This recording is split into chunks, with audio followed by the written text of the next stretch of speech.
இயேசு கிறிஸ்துவின் நாமத்தினாலே இந்த காலை வேளையில கூடி வந்திருக்கிற உங்கள் ஒவ்வொருவரையும் அன்போடு கூட நான் வாழ்த்துகிறேன். அவருடைய மகத்துவமான கிருபை, வல்லமை அனுதினமும் நம்மை சூழ்ந்திருக்கிறது. கர்த்தரை நம்பி இருக்கிறவனையோ அவருடைய கிருபை சூழ்ந்து கொள்ளும் என்று சொல்லி பார்க்கிறோம். அந்த சூழ்ந்து கொண்ட கிருபையில நம்ம என்ன செய்றோம்? சுகமாக வாழ்ந்து கொண்டிருக்கிறோம். கர்த்தருடைய நாமம் பலத்த துருகம். நீதிமான் அதற்குள் ஓடி சுகமாயிருப்பான். இன்றைக்கு நீங்களும் நானும் இந்த உலகத்துல சுகமாக இருக்கிறோம்னா அவருடைய நாமத்துக்குள்ள நம்ம இருக்கிறபடியினாலதான். அந்த நாமம் பலத்த துருகமாய் நமக்கு விளங்குகிறபடியினால் நாம எத்தனை உலகத்துல எத்தனை விதமான காரியங்களோ நடைபெற்று கொண்டிருந்தாலும் நீங்களும் நானும் நம்முடைய குடும்பத்தில் உள்ள ஒவ்வொருவரும் சுகமாய் இருக்கிறோம் என்றால் அது அவருடைய நாமத்துக்குள்ளே நாம் மறைந்திருக்கிறபடியினால். வசனம் சொல்லுது, நம்முடைய ஜீவன் கிறிஸ்துவுடனே கூட தேவனுக்குள் மறைந்திருக்கிறதாம். அத எவ்வளவு தூரம் நம்ம விசுவாசிக்கிறோமோ அவ்வளவு தூரம் நம்ம பாதுகாப்பை பெற்றுக் கொள்ளுகிறவர்களாய் இருக்கிறோம். நம்முடைய ஜீவனை தொடுவதற்கு எந்த வல்லமைக்கும் அதிகாரம் இல்லை. அவர் மரணத்துக்கு அதிகாரியான பிசாசானவனை தன்னுடைய மரணத்தினாலே அவர் அழித்திருக்கிறபடியினாலே இதை எவ்வளவு தூரத்துக்கு நம்ம உண்மையாய் நிஜமாய் பார்க்கிறோமோ அவ்வளவு தூரத்துக்கு நம்முடைய வாழ்க்கையில இவைகள் எல்லாம் தூரமாய் போகும். எந்த மரணமோ அந்த மரணத்தின் சாயலில் இருக்கக்கூடிய எந்த வியாதிகளோ குறைவுகளோ எதுவும் நம்முடைய குடும்பத்தை நெருங்க முடியாது. ஒவ்வொரு நாளும் இதை நம்ம உணரும் பொழுது, இதை நிஜமாய் பார்க்கும் பொழுது இந்த ஒரு வாழ்க்கைய நம்ம நிச்சயமாய் அனுபவிக்க முடியும். இந்த காலை வேளையிலும் ஒரு முக்கியமான சத்தியத்தை நம்ம தியானிக்க போகிறோம். தியானிப்பதற்கு முன்பாக ஒரு சில ஒரு வசனத்தை நம்ம தியானித்து விட்டு அந்த சத்தியத்துக்குள்ள நம்ம கடந்து போகலாம். வாசிக்கலாம். யோனா 2ஆம் அதிகாரம் 8, 9, 10. யோனா 2ஆம் அதிகாரம் 8ஆம் வசனம், 9ஆம் வசனம், 10ஆம் வசனம்.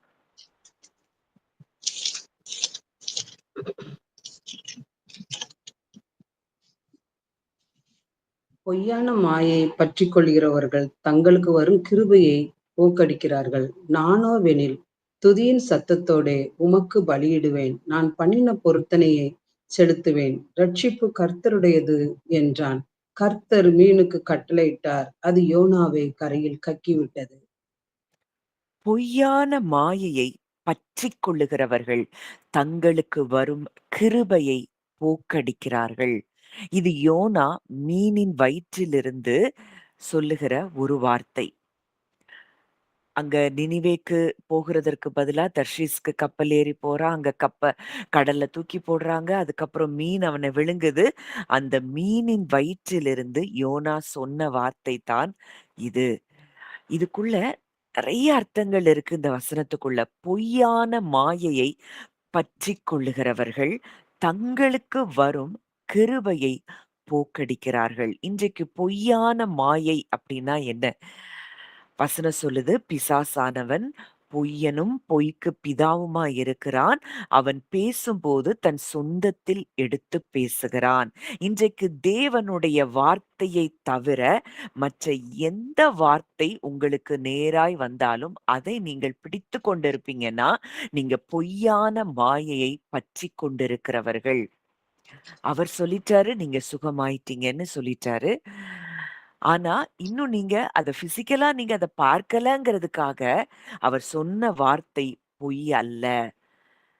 இப்போ உங்களுக்கு ஒரு ரிப்போர்ட் வருது. அந்த ரிப்போர்ட்ட நீங்க உண்மையா பார்க்கிறீங்கன்னா பொய்யான மாயையை பற்றி கொண்டிருக்கிறீர்கள். இதத்தான் இயேசு சொல்றாரு, ஒருவன் தன்னைத்தான் வெறுத்து தன் சிலுவையை எடுத்துக்கொண்டு என்னை பின்பற்றாவிட்டால். அப்போ இந்த ஐம்புலன்கள் சொல்லுகிற காரியங்கள், மற்றவர்கள் உங்களை குறித்து சொல்லுகிற காரியங்கள், இந்த உலகம் உங்களுக்கு சொல்லிக் கொடுக்கிற சில காரியங்கள், இதை நிஜமாய் பார்க்கிறவர்கள் பொய்யான மாயையை பற்றி கொண்டிருக்கிறவர்கள். அவர் சொல்றாரு, தன் மனைவியோ, பிள்ளைகள், தாய், தகப்பன் எல்லாரையும் விட்டுட்டு வெறுத்துவிட்டு என்னை பின்பற்ற கடவன். வெறுத்து விடுறதுன்னா என்ன? இவர்கள் மூலமாக வருகிற அந்த மாயையான வார்த்தைகளை நம்ம என்ன செய்யக்கூடாது? ஏற்றுக்கொள்ளக்கூடாது. வெறுத்துறதுன்னா, அவங்கள அவங்கள வெறுத்து தள்ளுவது அல்ல. அவர்கள் மூலமாக கூட ஒரு உண்மையா இருக்கிறது போல சில வார்த்தைகள் உங்களுக்கு வரலாம். அன்றைக்கு இஸ்ரவேல் மக்கள் அந்த 10 பேர் சொன்ன வார்த்தைய அவங்க நிஜமா பார்த்தாங்க. அத அவங்க புறக்கணிக்கல. அத அவங்க வெறுக்கல. இந்த 2 பேர் தேவனை குறித்து, தேவனுடைய வாக்குத்தத்தத்தை குறித்து அவங்க சந்தேகப்படாம பேசுறாங்க. அத புறக்கணித்து தள்ளிட்டாங்க. அதுதான் அவங்க கிருபையை போக்கடித்த ஒரு காரியம். அப்போ பொய்யான மாயையை பற்றிக் கொள்ளுகிறவர்கள் தங்களுக்கு வரும் கிருபையை போக்கடிக்கிறார்கள்.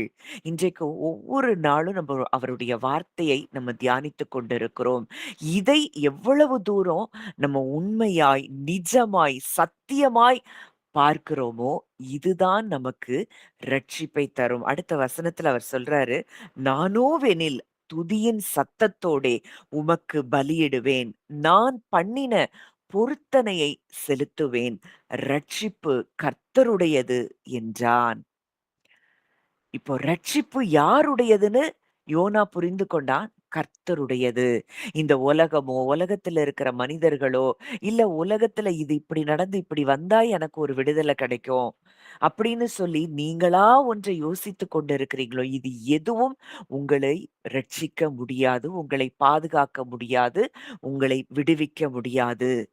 ரட்சிப்பு கர்த்தருடையது. அவரும் அவருடைய வார்த்தையும் தான் நம்மை ரட்சிக்க முடியும், விடுவிக்க முடியும். இதுதான் நிஜம்.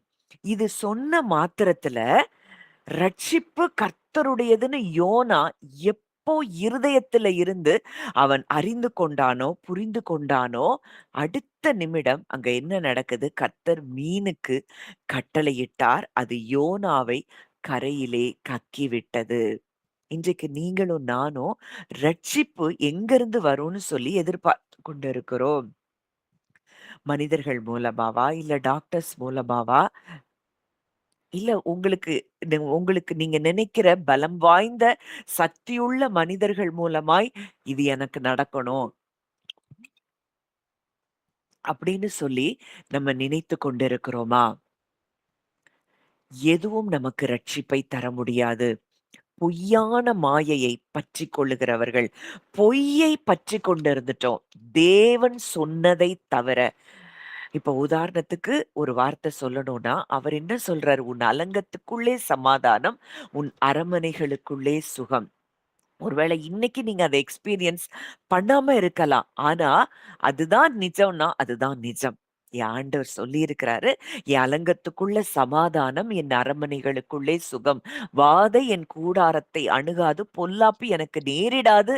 அப்படின்னு என் ஆண்டவர் சொல்லியிருக்கிறாருன்னா, அதுதான் நிஜம்.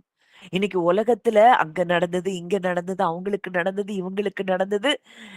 இதை பற்றிக் கொண்டிருந்தோம் என்றால் அது யாரா வேணா இருக்கலாம். எவ்ளோ பெரிய அ ஊழியர் செய்கிறவர்களாய் வேண்டும் என்றாலும் இருக்கலாம். தேவனுடைய வார்த்தையைத் தவிர, அதற்கு புறம்பாய் எதை சிந்தித்தாலும், பேசினாலும், யோசித்தாலும், அதை நம்ம ஏற்றுக்கொண்டாலும், அதுதான் பொய்யான மாயையை பற்றிக் கொள்ளுகிற ஒரு அடையாளம். நம்ம இத வச்சு தான் இன்னைக்கு நம்மளையே நம்ம என்ன செய்றோம்? ஜட்ஜ் பண்ணிட்டு இருக்கிறோம். இல்ல அவங்களுக்கு நடந்தது, இவங்களுக்கு நடந்தது. அவங்க அவ்ளோ தூரம் அப்படி இருக்கிறவங்க. அவங்களுக்கே அது நடந்ததுன்னா, அதுவே பொய்யான மாயை. வசனம் சொல்லுது, எல்லாத்தையும் வெறுத்து தள்ளுனா தான் எனக்கு சீஷனாய் இருக்க முடியும். அப்படின்னா என்ன? எந்த வார்த்தையும் நிஜம் அல்ல. அவருடைய வார்த்தை மாத்திரமே நிஜம் என்பதை அறிந்து கொள்ளுகிறவர்கள், ஏற்றுக்கொள்ளுகிறவர்கள் தான் அவருடைய கிருபையை அனுபவிக்க முடியும். அவருடைய பரிபூரணத்தினாலே நாம் எல்லோரும் கிருபையின் மேல் கிருபை பெற்றிருக்கிறோம்னா, அந்த கிருபையின் வாழ்க்கைய நம்ம அனுபவிக்கணும் அப்படின்னா, இந்த பொய்யான மாயையை நாம் பற்றிக் கொள்ளக்கூடாது. அவர் யார்? அவர் எதை செய்து முடித்திருக்கிறார்? அவருடைய வார்த்தை நமக்கு என்ன சொல்லுகிறது? அவருடைய வாக்குத்தத்தங்கள் நமக்கு என்ன சொல்லுகிறது? இதுதான் நிஜம், இதுதான் உண்மை, இதுதான் சத்தியம் என்று அதை பிடித்துக் கொள்ளுகிறவர்கள் கிருபையை பற்றிக் கொள்ளுகிறார்கள். கிருபையின் வாழ்க்கையை அனுபவிக்கிறார்கள். இந்த நாள்ல கூட இத நீங்க புரிஞ்சாதான் இப்ப நான் சொல்லப் போகிற இந்த ஆழமான சத்தியம்.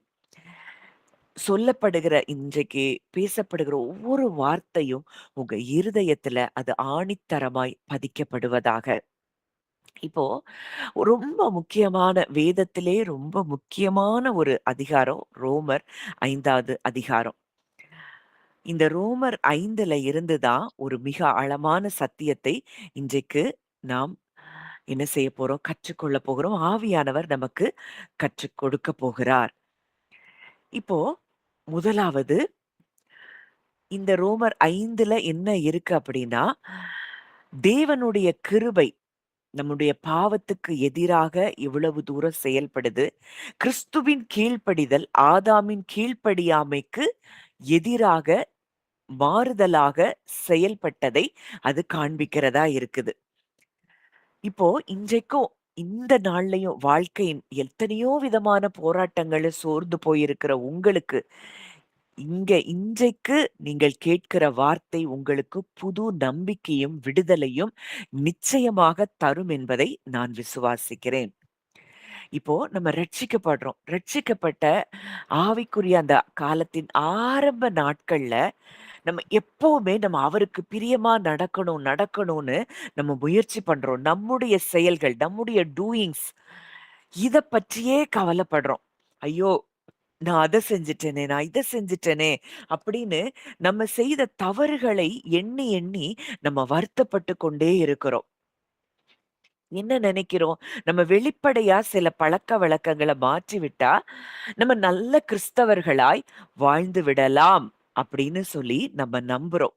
ஆனா, நம்முடைய செயல்களை மாற்ற முயற்சி செய்யும் பொழுது, நம்ம வெளிப்புறமா நம்ம அன்பு செலுத்தணும், நம்ம மன்னிக்கணும், நம்ம இப்படின்னு வெளிப்புறமா நம்ம செயல்கள மாற்றும் பொழுது, முயற்சி செய்யும் பொழுது, அப்பதான் உணர்றோம், பிரச்சனை வெளிய இல்ல, நமக்கு உள்ள நம்முடைய பீயிங் நம்ம யாரா இருக்கிறோங்கிறதுல தான் நமக்கு பிரச்சனையே இருக்குதுங்கிறத நம்ம உணர்கிறோம். நம்ம தாழ்மையா இருக்க முயல்றோம். நம்ம ஆசைப்படுறோம், விரும்புறோம். ஆனா நமக்குள்ள இருந்து பெருமை எட்டி பாக்குது. நம்ம அன்பா இருக்கணும்னு நெனைக்கிறோம். ஆனா உள்ளுக்குள்ள இருந்து வெறுப்பு தான் வருது, கசப்பு தான் வருது, பொறாம தான் வருது. வெளிய நல்லா ஒரு மனுஷன பார்த்தோனே சிரிக்கிறோம். ஆனா உள்ளுக்குள்ள அவங்கள பார்த்த உடனே எரிச்சல். இப்பதான் ரோமர்ல அந்த வசனம் ஒரு உண்மையை நமக்கு கற்றுக் கொடுக்கிறது. வாசிக்கலாம். ரோமர் 5ஆம் அதிகாரம் 19ஆம் வசனம்.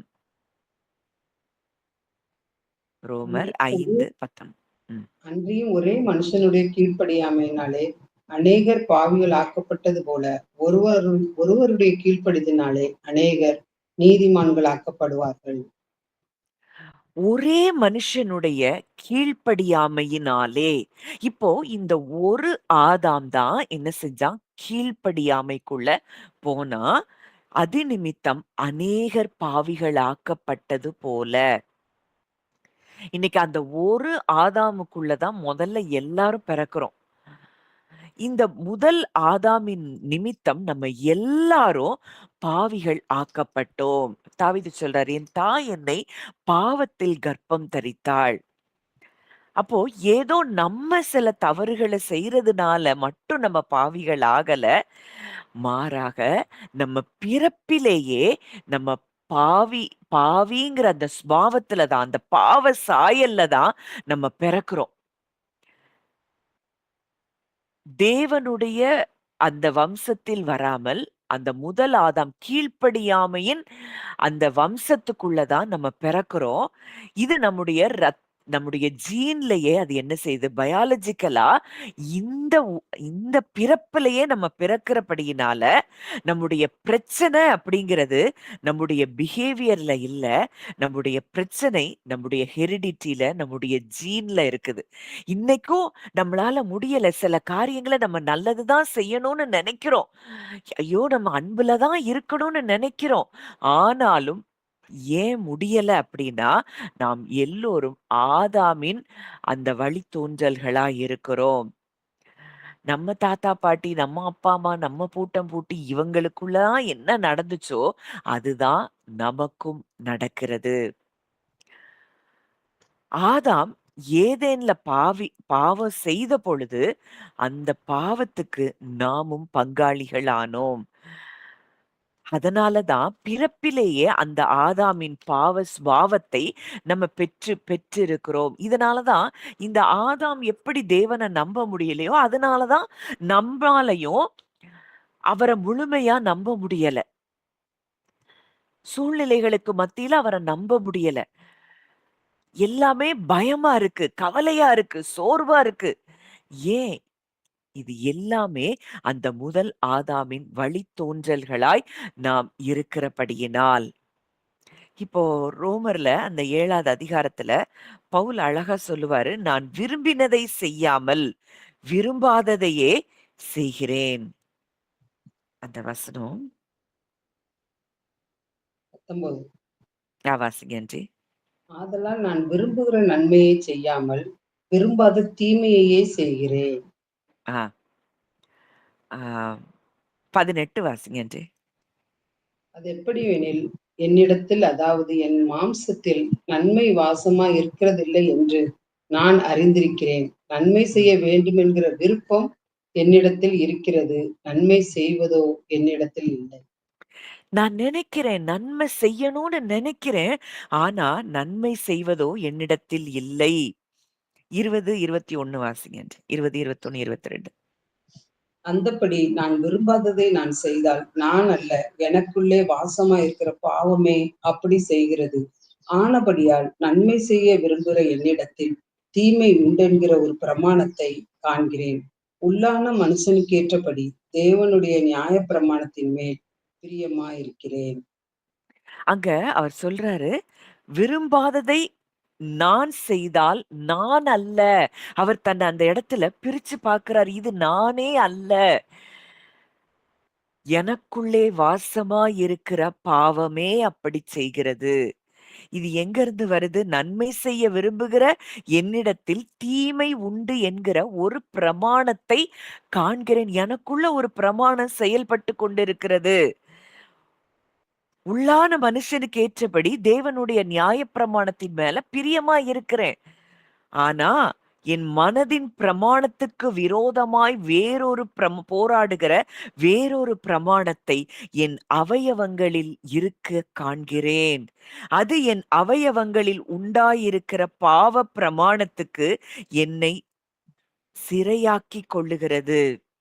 இப்போ என்னுடைய அவயவங்கள், என்னுடைய organs, but I see another law in my bodily members, making war against the law of my mind and bringing me into the captivity to the law of sin, which is in my members. என்னுடைய அவயவங்களில் இது எங்கிருந்து வருது? அவயவங்கள்ல இருக்கக்கூடிய ஒரு பிரமாணம் முற்பிதாக்கள் வழியாக வந்தது. நான் நல்லது செய்யணும்னு நினைக்கிறேன். ஆனா என்னால முடியல. நான் அன்பு செலுத்தணும்னு நினைக்கிறேன். மன்னிக்கணும்னு நினைக்கிறேன். ஆனா என்னால முடியல. இதற்கு எல்லாம் காரணம் அந்த நம்ம எல்லாருமே அந்த ஃபர்ஸ்ட் ஆடம்ல இருந்து தான் நம்ம வந்தபடியினால, நம்ம எல்லாரும் இந்த ஸ்ட்ரகிள்குள்ள தான் கடந்து இதுல இருந்து நம்ம வெளிய வந்து கொண்டிருக்கிறோம். அடுத்த வசனம் சொல்றாரு, நிர்பந்தமான மனுஷன் நான். இந்த மரண சரீரத்தினின்று யார் என்னை விடுதலையாக்குவார்? அவர் கேட்கிறாரு, நிர்பந்தமான மனுஷன். இந்த மரண சரீரம், இந்த ஆதாமின் மூலம் நம்ம பெற்ற இந்த மரண சரீரத்தினின்று பாவம், மரணம் என்கிற பிரமாணம் என்னுடைய அவயவங்களை ஆளுகை செய்து கொண்டிருக்கிறதே. இந்த சரீரத்தினின்று யார் என்னை விடுதலையாக்குவார் அப்படின்னு சொன்னவர், அடுத்த அதிகாரத்துல ரோமர் 8ல நம்ம பார்க்கிறோம். அந்த பிரமாணத்தை குறித்து அவர் பேசுகிறார். ஆனபடியால் அங்க சொல்றார், யார் என்னை விடுதலையாக்குவார் அப்படின்னு சொன்னவர். ஆனபடியால் கிறிஸ்து இயேசுவுக்கு உட்பட்டவர்களாய் இருந்து மாம்சத்தின் படி நடவாமல், இததான் நான் முதல்ல சொன்னேன், பொய்யான மாயையை பற்றி கொள்ளுகிறவர்களாய் இல்லாதபடி கிறிஸ்துவுக்குள் நான் இருக்கிறேன் அப்படின்னு ஆணித்தரமான விசுவாசம். 100% நான் கிறிஸ்துவுக்குள்ள இருக்கிறேன். இப்போ எனக்கு பாவம் இல்லை. நான் பரிசுத்தமாக்கப்பட்டிருக்கிறேன். நான் பாவம், மரணம் என்கிற பிரமாணத்திலிருந்து விடுதலையாக்கப்பட்டிருக்கிறேன். இப்பொழுது என்னுடைய அவயவங்களை நீதியின் ஆயுதங்களாக தேவனுக்கு நான் ஒப்பு கொடுத்து விட்டேன். அப்படின்னு நீங்க ஒப்பு கொடுக்கும் பொழுது இந்த பிரமாணத்திலிருந்து நம்ம விடுதலையாகிறோம். ஜீவனின் ஆவியின் பிரமாணம் நம்மை ஆளுகை செய்ய ஆரம்பிக்கும்.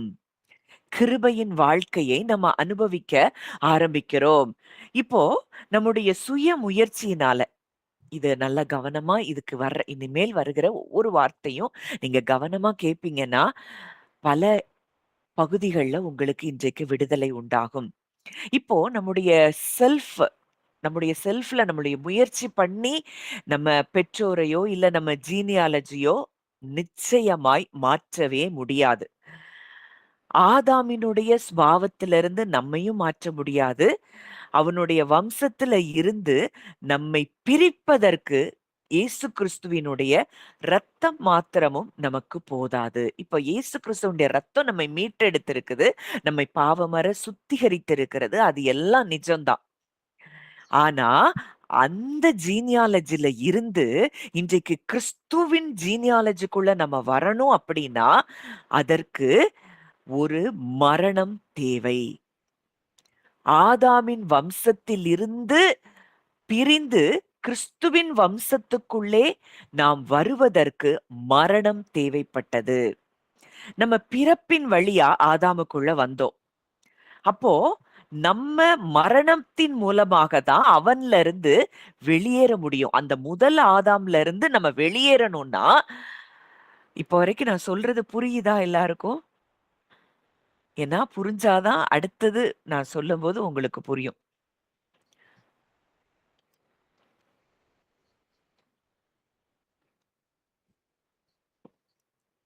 இப்போ பிறப்பிலிருந்து நம்ம பிறந்துட்டோம். ஆதாமுக்கு பிறந்துட்டோம்.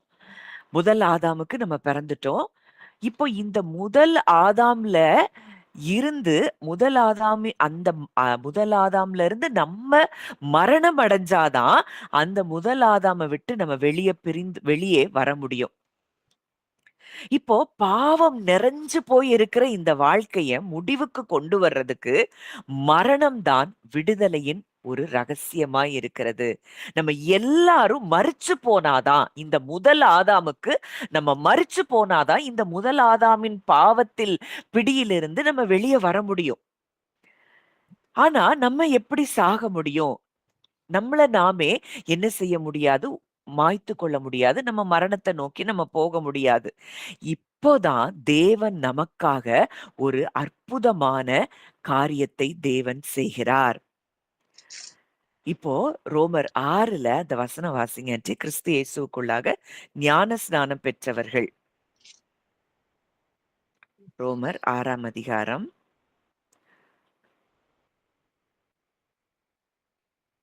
அந்த வசனம் இருக்கு பாருங்க. ஞானஸ்நானம் பெற்றவர்கள் அவரோட கூட நம்ம அந்த மரணத்துக்குள்ள நம்ம ஞானஸ்நானம் பெற்றிருக்கிறோம்.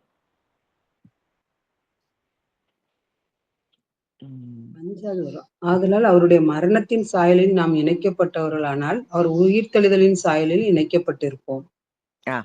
அந்த அதுக்கு 4வது வசனம். மேலும் பிதாவின் மகிமையினாலே மேலும் பிதாவின் மகிமையினாலே கிறிஸ்து மரித்தோரிலிருந்து எழுப்பப்பட்டது போல நாமும் புதிதான ஜீவன் உள்ளவர்களாய் நடந்து கொள்ளும்படிக்கு அவருடைய மரணத்திற்குள்ளாக்கும் ஞானஸ்நானத்தினாலே கிறிஸ்துவுடனே கூட அடக்கம் பண்ணப்பட்டோம்.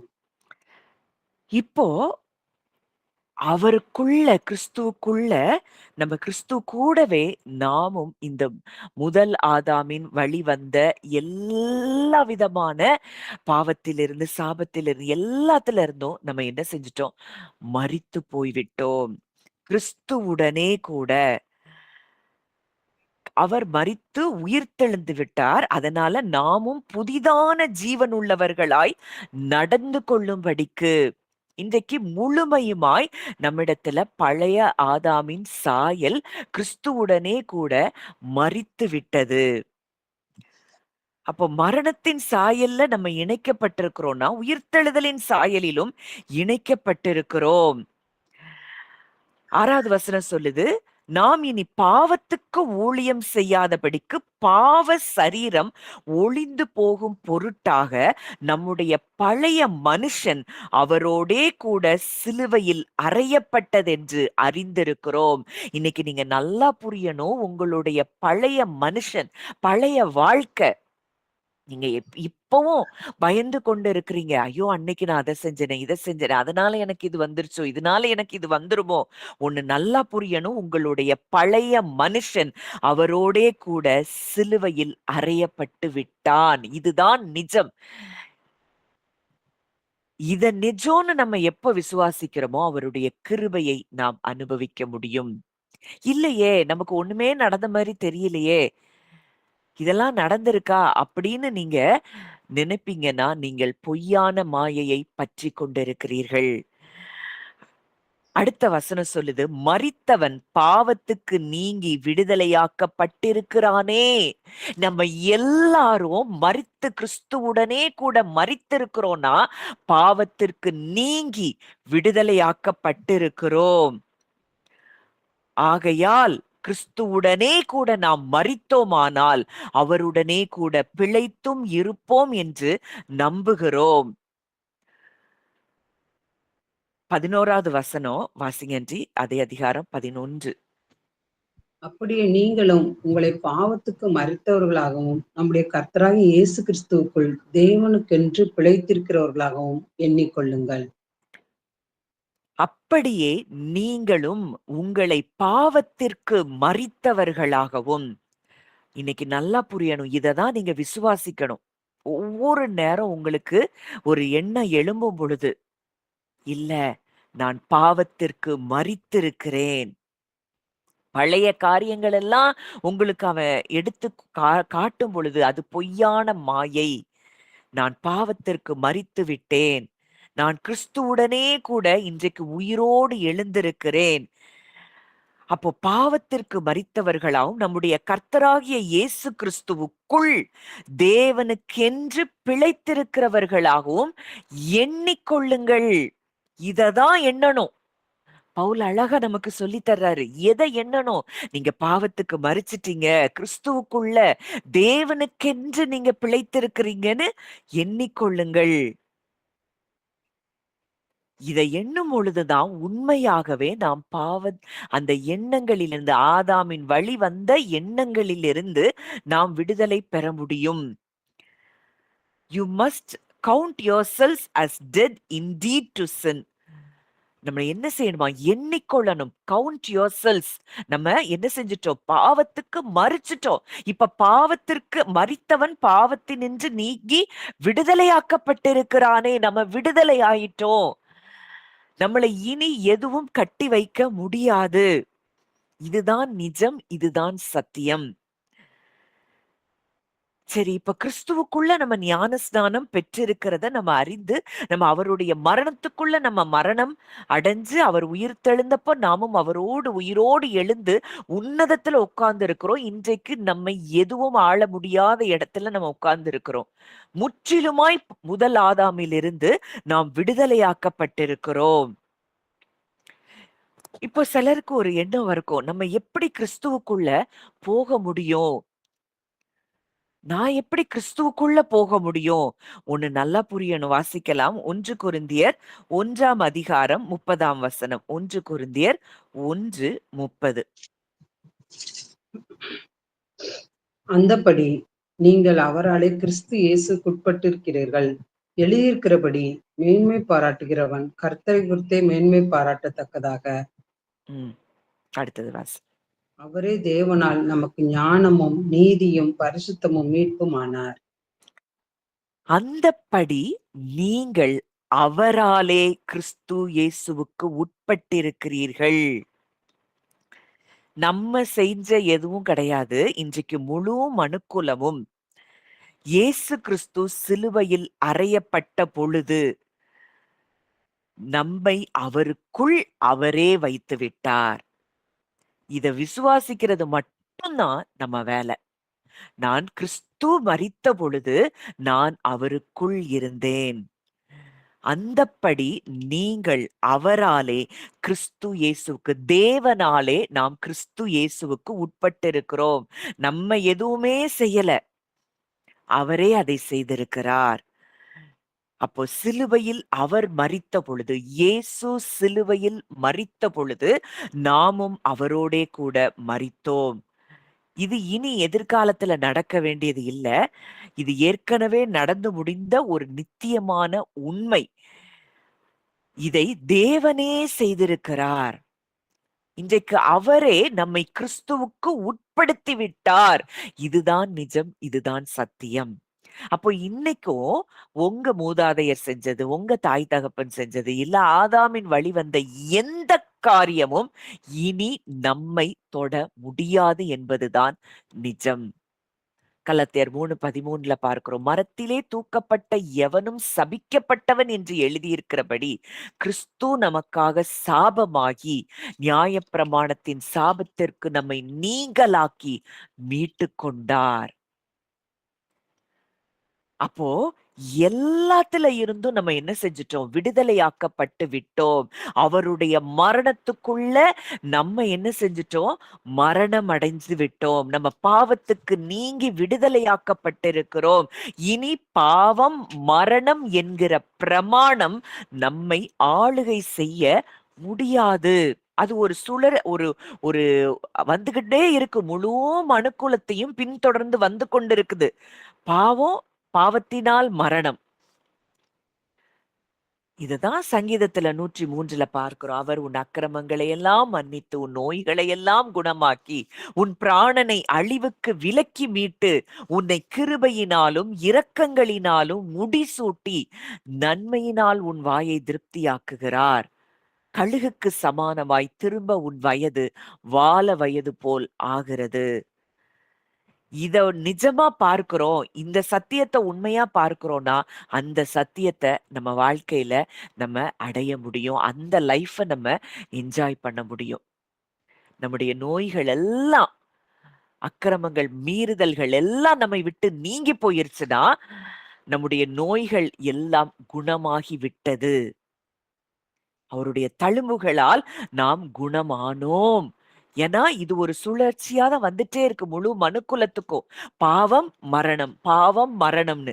இப்போ கிறிஸ்து இயேசுவுக்கு உட்பட்டவர்களாய் நாங்கள் இருக்கிறோம் என்பதை நீங்க எவ்வளோ தூரத்துக்கு இத ரியலா நீங்க பார்க்கிறீங்களோ, நீங்க வாழ ஆரம்பிக்கிறீங்களோ, அந்த அந்த நிஜம் உங்கள அந்த ஜீவனின் ஆவியின் பிரமாணத்தில் உங்களை செயல்பட வைக்கும். நீங்க எதுக்குமே முயற்சி பண்ண தேவையில்ல.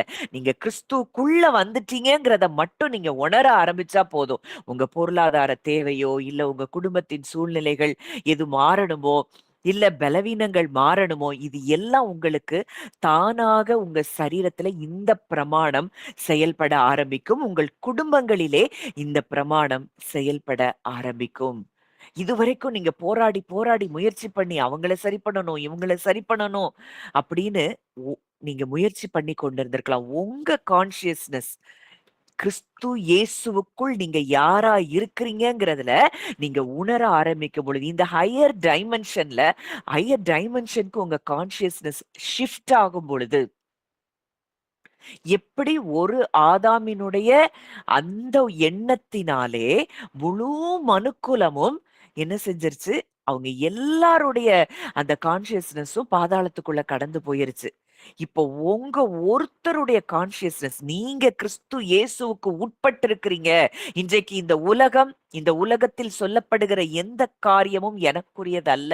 நான் பொய்யான மாயையை பற்றிக் கொள்ள மாட்டேன். கிறிஸ்து எனக்காக எதை செய்தார்? அவருடைய வார்த்தையும் வாக்குத்தத்தங்களும் என்னை குறித்து எதை சொல்லுகிறது?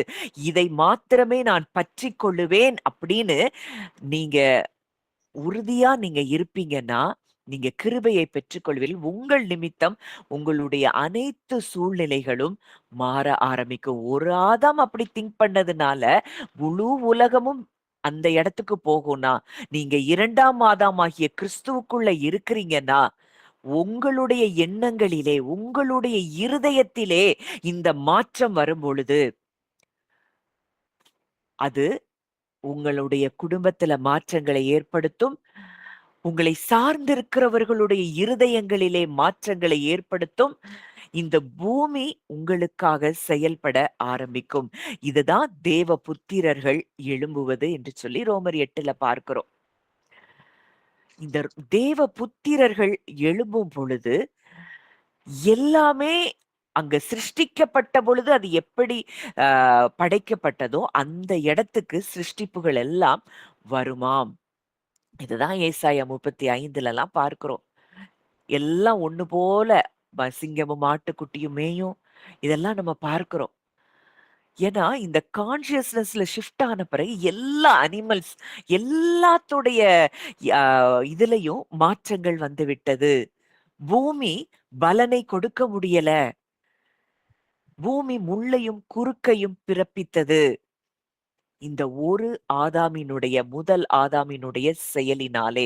நீங்க 2ஆம் ஆதாமாகிய கிறிஸ்துவுக்குள்ள நான் வந்துவிட்டேன் அப்படின்னு நீங்க எப்ப உணர ஆரம்பிக்கிறீர்களோ, அப்பொழுது உங்களுடைய உங்க வாழ்க்கை மாற ஆரம்பிக்கும். உங்கள் நிமித்தம் உங்க குடும்பம், உங்களை சார்ந்திருக்கிறவர்கள், நீங்க போற இடங்களில் எல்லாவற்றிலும் அந்தந்த இடத்துல உள்ள அட்மாஸ்பியரே அது சேஞ்ச் ஆக ஆரம்பிக்கும். அப்போ இந்த 1 கொரிந்தியர் 15ல தான் நம்ம 2 அந்த ஆதாம்களை நம்ம பார்க்கிறோம்.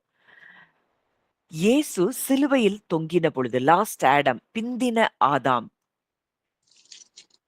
அவர் பழைய மனித குலத்தின் மொத்த பாவத்தையும், சாபத்தையும், ஆதாமினுடைய பழைய சுபாவத்தையும் தம்மோடு சேர்த்து சிலுவையில் அறைந்து அந்த பழைய வம்சத்தையே முற்றிலும் முடிவுக்கு கொண்டு வந்து விட்டார்.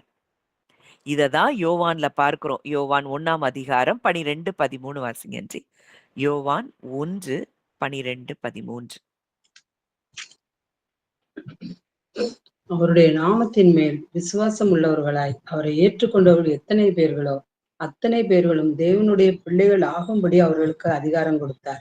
அவர்கள் இரத்தத்தினாலாவது மாம்ச சித்தத்தினாலாவது புருஷனுடைய சித்தத்தினாலாவது பிறவாமல் தேவனாலே பிறந்தவர்கள்.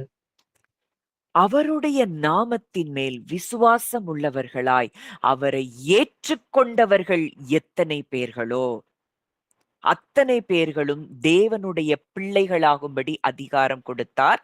அவர்கள் இரத்தத்தினாலாவது, மாம்ச சித்தத்தினாலாவது, புருஷனுடைய சித்தத்தினாலாவது பிறவாமல் தேவனாலே பிறந்தவர்கள்.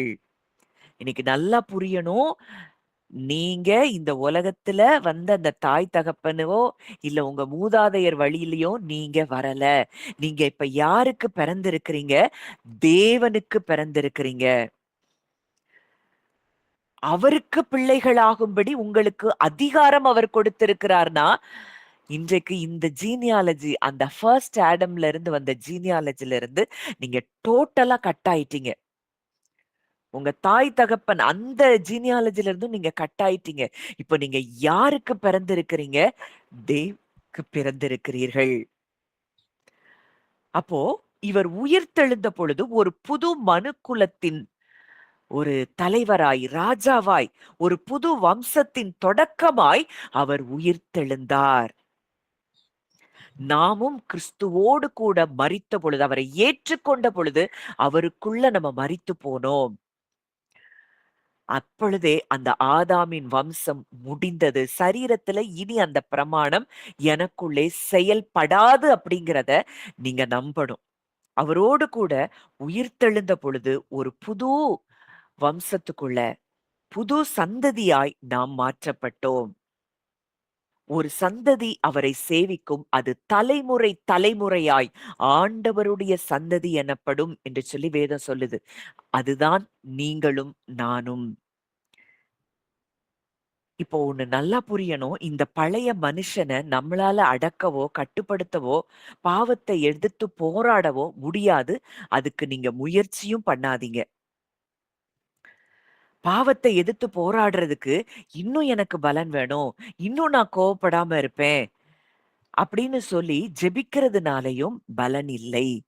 தேவனுடைய வழி அது முற்றிலும் வித்தியாசமான வழி. அவர் நம்மை பலப்படுத்துறதுனால இல்ல, நம்மை பலவீனப்படுத்துவதன் மூலமே நம்மை விடுவிக்கிறார்.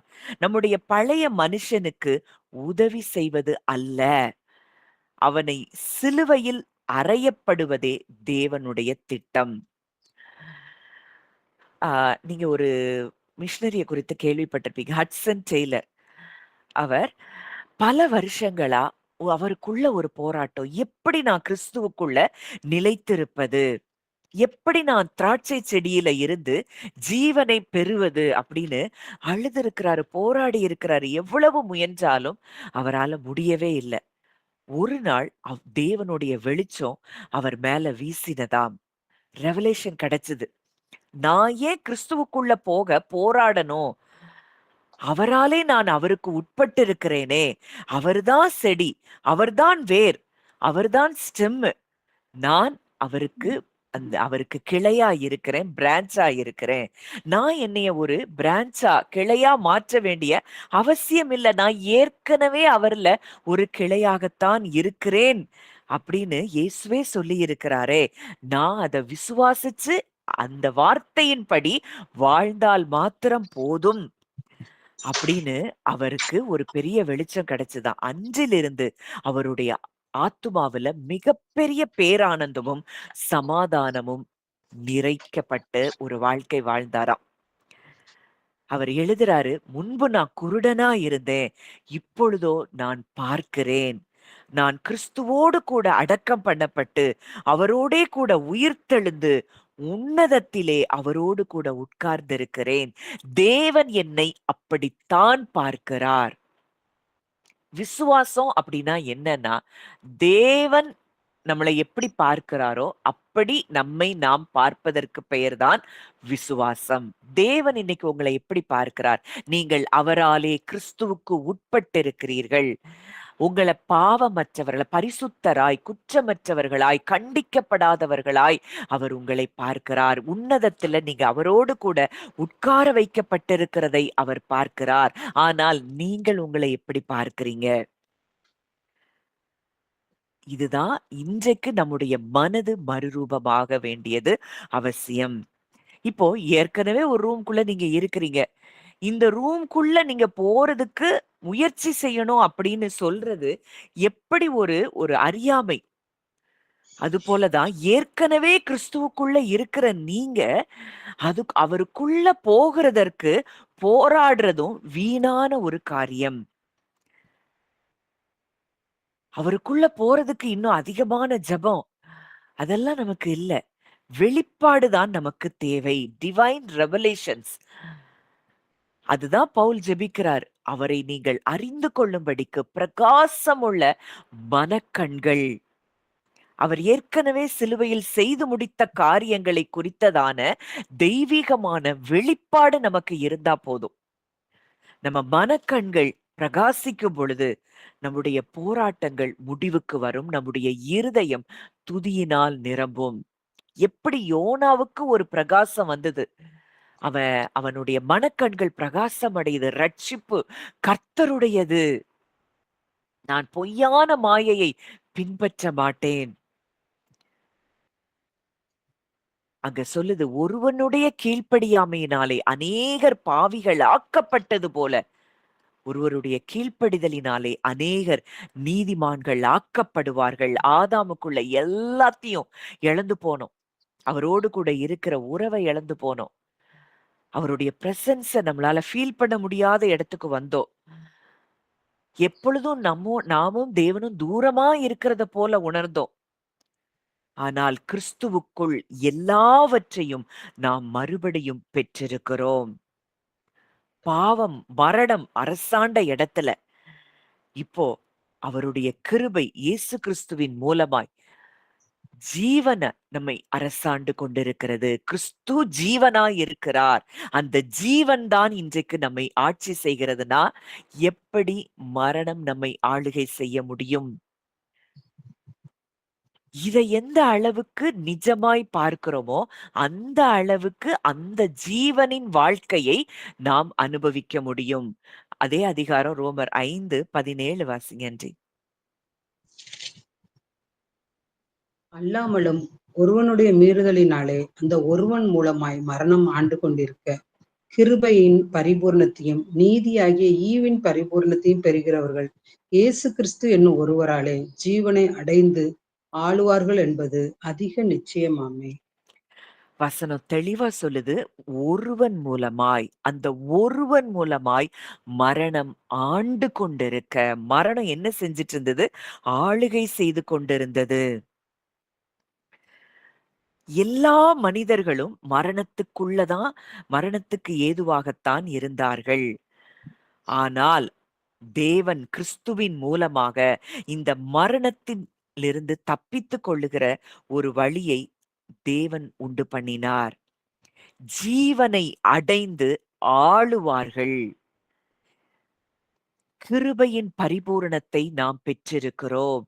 நீதியாகிய ஈவின் பரிபூரணத்தை பெற்றுக்கொண்ட தேவனுடைய நீதியே நமக்கு கொடுக்கப்பட்டிருக்கிறது. இன்றைக்கு அவருடைய பரிபூரணத்தினாலே கிறிஸ்துவுக்குள் இருக்கிற நமக்கு கிருபையின் பரிபூரணத்தை நாம் பெற்றிருக்கிறோம். அப்படின்னா மரணம் அப்படிங்கிற எஜமானின் ஜனங்களாக இருப்பதற்கு பதில் ஜீவனுக்குள்ள நம்ம கடந்து வந்திருக்கிறோம். ராஜாக்களாய் ஆசாரியர்களாய் நாம் இருக்கிறோம் என்று வெளிப்படுத்துதல்ல வாசிக்கிறோம். வெளிப்படுத்துதல் 1ஆம் அதிகாரம் 6ஆம் வசனம் வாசிக்கலாம். வெளிப்படுத்துதல் 1:6.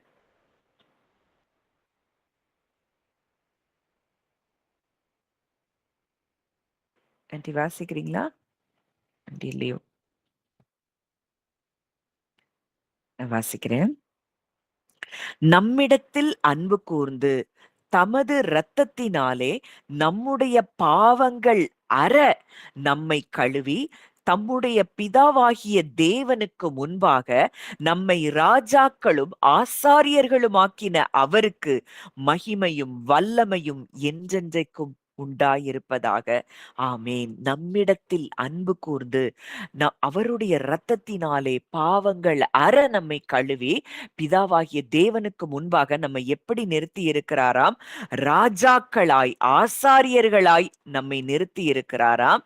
ஆனா நம்ம இன்னைக்கு எப்படி வாழ்ந்து கொண்டிருக்கிறோம்? மனிதரை போல யோசிச்சு கவலைப்பட்டு பயந்து இப்படி வாழ்ந்து கொண்டிருக்கிறோமா? இல்ல இன்றைக்கு நாம் யார் என்பதை அறிந்து உணர்கிறோமா? அந்த ஒருவன் மூலமாய் மரணம் ஆண்டு கொண்டிருக்க கிருபையின் பரிபூரணத்தையும் நீதியாகிய ஈவின் பரிபூரணத்தையும் பெறுகிறவர்கள், இன்றைக்கு அதை பெற்றிருக்கிறவர்கள் தான் நாம். இயேசு கிறிஸ்து என்னும் ஒருவராலே ஜீவனை அடைந்து ஆளுவார்கள் என்பது அதிக நிச்சயமாமே. நம்மளை ஆளுகை செய்கிற இடத்துல வச்சிருக்கிறாரு. நாமோ எதை பார்த்து பயந்து கொண்டிருக்கிறோம்? இன்றைக்கு எதுவும் நம்மள ஆளுகை செய்ய முடியாது. பாவம், மரணம் நம்மை ஆளுகை செய்ய முடியாது. ஏன்னா ஜீவனின் ஆவியின் பிரமாணத்துக்குள்ள வந்துட்டோம். நம்முடைய சரீர பிரமாணம் முற்றிலும் அழிக்கப்பட்டு கிறிஸ்துவின் ஜீவனின் பிரமாணத்துக்குள்ள நம்ம வந்துட்டோம். அதனாலதான் ரோமர் 12ல பார்க்கிறோம். ரோமர் 12வது அதிகாரம். ஆதலால் அப்படி இருக்க சகோதரரே, நீங்கள் உங்கள் சரீரங்களை பரிசுத்தமும் தேவனுக்கு பிரியமுமான ஜீவ பலியாக ஒப்புக் கொடுக்க வேண்டும் என்று தேவனுடைய இரக்கங்களை முன்னிட்டு உங்களை வேண்டிக் கொள்ளுகிறேன். இதுவே நீங்கள் செய்யத்தக்க புத்தியுள்ள ஆராதனை. அப்போ அவர்கிட்ட ஒப்பு கொடுக்கணும், அவ்வளவுதான். நம்முடைய சரீரத்தின் அவயவங்களை ஜீவ பலியாக அவரிடத்துல ஒப்பு கொடுக்கும் பொழுது, அவருடைய பிரமாணம், ஜீவனின் ஆவியின் பிரமாணம் நம்மில் செயல்பட ஆரம்பிக்கும். இந்த பிரபஞ்சத்திற்கு ஒத்த வேஷம் தெரியாமல், பொய்யான மாயையை பற்றிக் கொள்ளாமல், தேவனுடைய நன்மையும் பரிபூரணமான சித்தமும் இன்னதென்று பகுத்தறியத்தக்கதாக உங்கள் மனம் புதிதாகிறதினாலே மறுரூபமாகுங்கள். நீங்கள் கிறிஸ்துவுக்குட்பட்டிருக்கிறீர்கள். அவருக்குள்ள மரித்து அவரோடு கூட உயிர்த்தெழுந்து உன்னதத்திலே அவரோடு கூட உட்கார வைக்கப்பட்டிருக்கிறீர்கள். நீங்கள் ஜீவனை அடைந்திருக்கிறீர்கள். மரணத்துக்கு ஏதுவான ஒன்றும் நம்மை அணுக முடியாது, நம் குடும்பத்தை அணுக முடியாது என்பதை நீங்கள் உணருவீர்கள் என்றால், இந்த கிருபைக்கு மேல கிருபையை பெற்றிருக்கிற நாம் ஜீவனை அடைந்து ஆளுகை செய்வோம். ஏன்னா மரணத்துக்கு அதிகாரியான பிசாசானவனை தன்னுடைய மரணத்தினாலே அவர் அழித்து விட்டார். இப்ப அவருடைய மரணத்துக்குள்ள நம்மளும் மரித்திருக்கிறோம்னா, அந்த நமக்கு மேல ஆளுகை செய்த அந்த மரண பிசாசு மரித்து போய்விட்டது, அழிக்கப்பட்டு விட்டது. இன்றைக்கு உங்க மேல கிறிஸ்துவுக்குள்ள நம்ம இருக்கிறோம். கிறிஸ்துவுக்குள்ள இருந்து கிறிஸ்துவோடு கூட நம்ம அவருடைய மரணத்துல அவருக்குள்ள இருந்தோம். அவருடைய உயிர்த்தெழுதல அவரோடு கூட உயிர்த்தெழுந்து விட்டோம் என்றால், இனி ஒரு நாளும் மரணம் நம்மை ஆளுகை செய்ய முடியாது என்பதுதான் நிஜம், சத்தியம். இந்த வார்த்தைகள் உங்க இருதயத்துல இத மெடிடேட் பண்ணுங்க. இந்த வார்த்தைகளை மெடிடேட் பண்ணுங்க. உலகம் சொல்றது, மத்தவங்க சொல்றது, இதுவரைக்கும் நீங்க கேட்ட சத்தியங்கள்னு நினைச்ச பொய்யான மாயைகள் சொல்றது, இத மெடிடேட் பண்ணிட்டே இருந்தீங்கன்னா, அந்த பழைய வாழ்க்கை மறுபடியும் அந்த ஒரு ஒரு இதுக்குள்ளதான் நம்ம மாட்டிக்கொள்ளுவோம். அதுல இருந்து வெளியில வரணும்னா சத்தியத்தை சத்தியமாய் நாம் அறிந்து கொள்ள வேண்டும். இந்த நாள்ல நான் நிச்சயமா விசுவாசிக்கிறேன். நீங்கள் அறிந்த இந்த சத்தியம் உங்களை பல எல்லைகளிலிருந்து உங்களை விடுதலையாக்கி இருக்கும். உங்க இருதயத்துல தேவன் பல பகுதிகளிலே உங்கள் இருதயத்தை அவர் வெளிச்சத்துக்கு உட்படுத்தி இருக்கிறார்.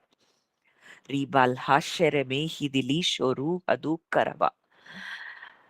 அந்த வெளிச்சம் உங்க இருதயங்களிலே இந்த சத்தியத்தின் வெளிச்சம் பிரகாசிக்க பண்ணுவாராக. ஒவ்வொரு ஏரியாஸ்லயும் அவரோட அன்பை உணர முடியாத இடம், அந்த சத்தியத்தை உணர முடியாத இடத்துல இன்றைக்கு இந்த வெளிச்சம் உங்களுக்குள்ளே பிரகாசத்தை கொடுக்கட்டும்.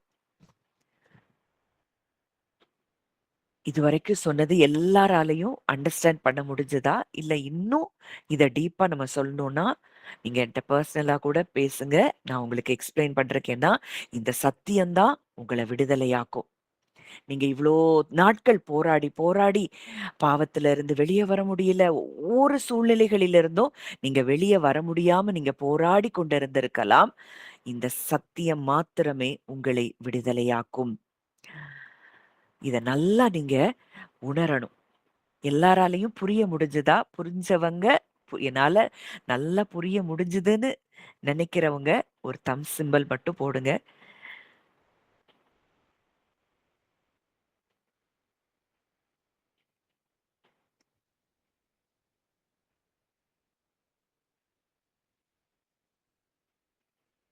Thank you.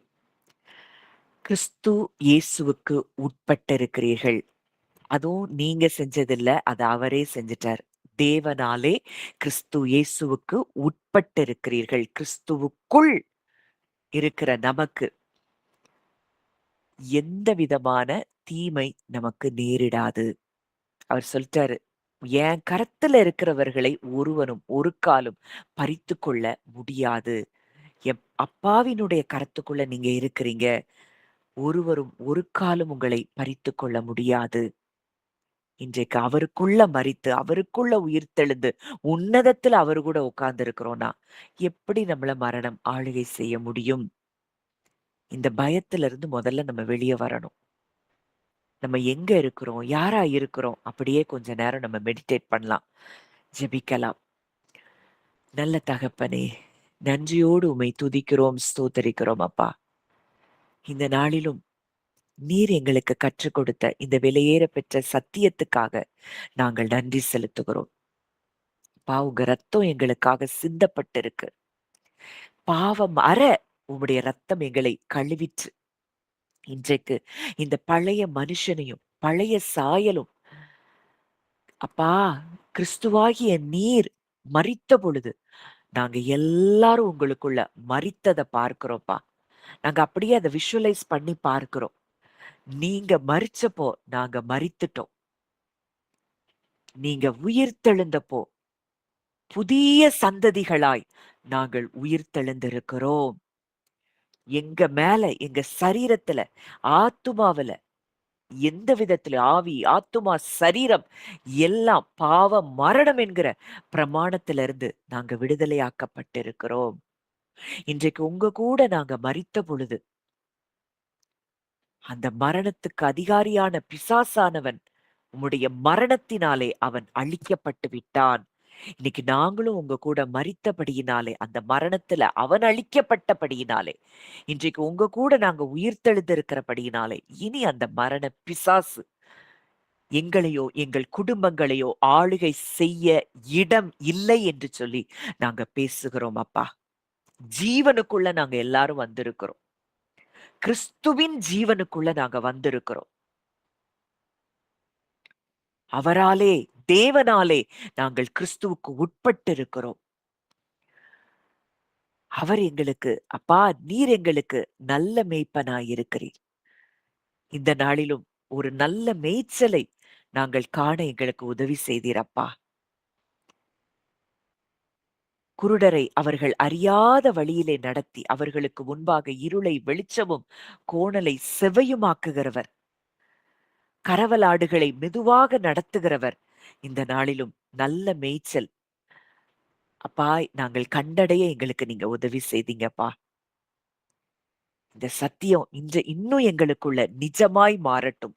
ஒவ்வொருவருக்குள்ளயும் இந்த சத்தியம் நிஜமாய் மாறட்டும். பொய்யான மாயையை பற்றிக் கொள்ளுகிறவர்களாய் அல்ல. அப்பா, கிருபையை போக்கடிக்கிறவர்களாக அல்ல. நீங்க என்ன செஞ்சிருக்கிறீங்க? நீங்க என்ன செஞ்சு முடிச்சிருக்கிறீங்க? உங்களுக்குள்ள நாங்க யாரா இருக்கிறோம்?